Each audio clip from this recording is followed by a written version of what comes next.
Hi friends, welcome to அக்ஷயா.com. இன்றைக்கி இந்த வீடியோவில் வெண்டைக்காய் வச்சு இது வரைக்கும் இந்த மாதிரி ஒன்று செஞ்சே இருக்க மாட்டீங்க.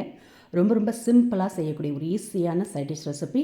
சப்பாத்தி, சாதம் எல்லாத்துக்குமே அருமையாக சூப்பராக இருக்கும். கண்டிப்பாக இந்த மாதிரி ஈஸியாக ட்ரை பண்ணி பாருங்கள்.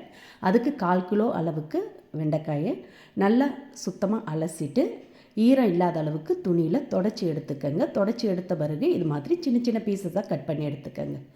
ரொம்ப பெருசாக இல்லாமல் இந்த அளவுக்கு சின்னதாக பார்த்து கட் பண்ணி எடுத்து வச்சுக்கோங்க. இப்போ இந்த கட் பண்ணி எடுத்து வச்சுருந்த வெண்டைக்காய் எல்லாத்தையுமே எண்ணெயில் போட்டு பொரித்து எடுத்துக்கலாம். அதுக்கு வாணலில் கொஞ்சமாக எண்ணெய் ஊற்றி சூடு பண்ணியிருக்கேன். அதில் 2 இடாக பிரித்து பொரித்து எடுத்துக்கோங்க.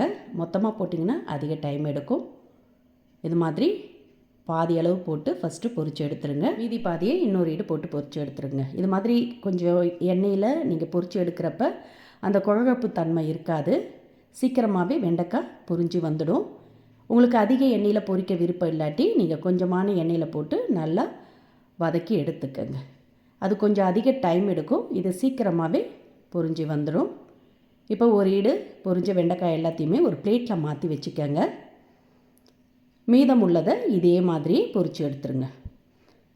இது ரொம்ப அதிக டைம் எடுக்காதுங்க. ஒரு 2லேருந்து 3 நிமிஷம் தான் டைம் எடுக்கும் உங்களுக்கு பொரித்து எடுக்கிறதுக்கு. இது மாதிரி எண்ணெயில் பொரித்து எடுத்து நம்ம சைட் டிஷ் செய்கிறப்ப தான் நல்ல சுவையாகவும் சாப்பிட அருமையாகவும் இருக்கும்.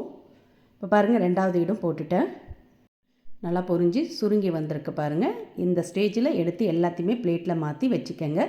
இந்த எண்ணெயை வேஸ்ட் பண்ண வேண்டியதில்லை. இதே நம்ம சமையலுக்கு யூஸ் பண்ணிக்கலாம். இப்போ பொரிச்சு எடுத்த வெண்டைக்காய் எல்லாத்தையும் அப்படியே ஒரு பிளேட்டில் ஆற விட்டுடுங்க. ஆறட்டும்.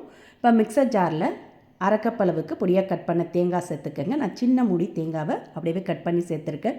கூடவே 2 பச்சை மிளகா, தோல் சீவின இஞ்சி துண்டு கொஞ்சம், 1 டீஸ்பூன் சீரகம், 1/2 டீஸ்பூன் சோம்பு சேர்த்துட்டு தண்ணிலாம் எதுவும் சேர்க்காமல் நல்லா மைய அரைச்சி எடுத்துகிட்டு வந்துடுங்க.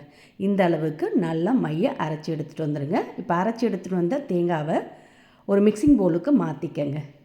எல்லாத்தையுமே இது மாதிரி ஒரு மிக்சிங் பவுலுக்கு மாற்றிக்கங்க.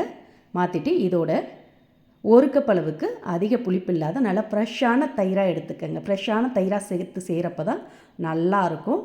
நான் ஒரு 200 ml அளவுக்கு தயிர் சேர்த்துருக்கேன். சேர்த்துட்டு கொஞ்சமாக உப்பு சேர்த்துக்கங்க.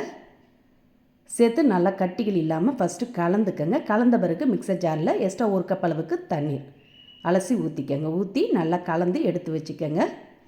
இது மாதிரி ரொம்ப தண்ணியாகவும் இருக்கக்கூடாது, ரொம்ப திக்காகவும் இருக்கக்கூடாது. இந்த பதத்துக்கு கலந்திங்கன்னா கரெக்டாக இருக்கும். 1 கப் தயிருக்கு 1 கப் தண்ணி சேர்த்திங்கன்னா கரெக்டாக இருக்கும்.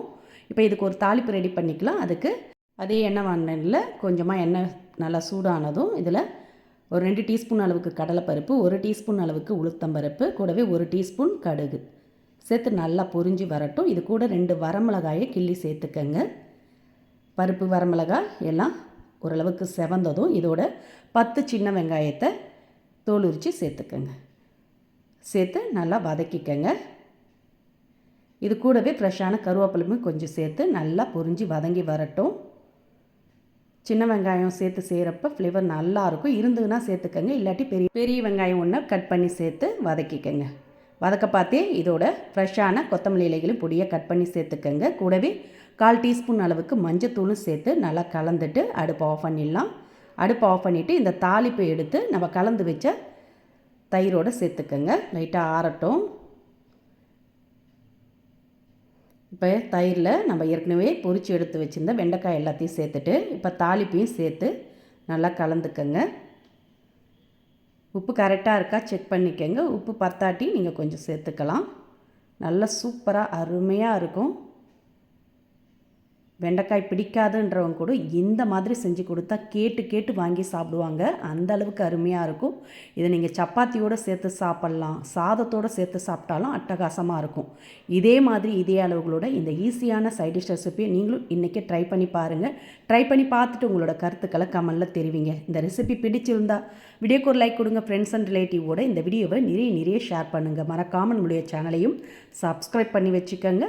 நன்றி, வணக்கம்.